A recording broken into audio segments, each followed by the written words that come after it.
We seldom color our hair for fashion or covering grey hair with chemical hair color products. But applying this frequently, our hair turned into dull and damaged.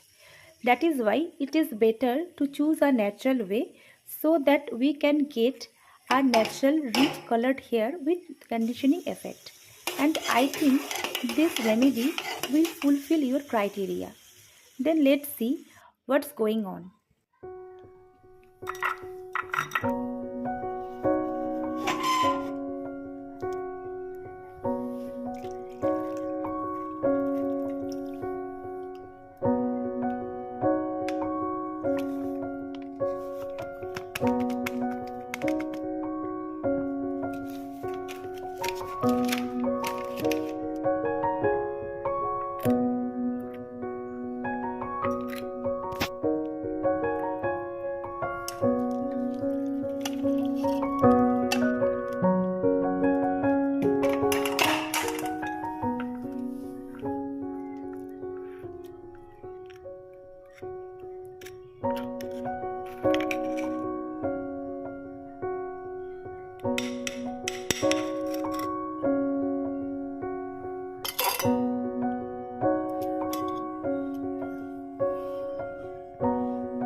One thing remember, after applying henna, the next day you should wash your hair with shampoo, and before doing this, you have to massage your hair with coconut oil and vitamin E oil.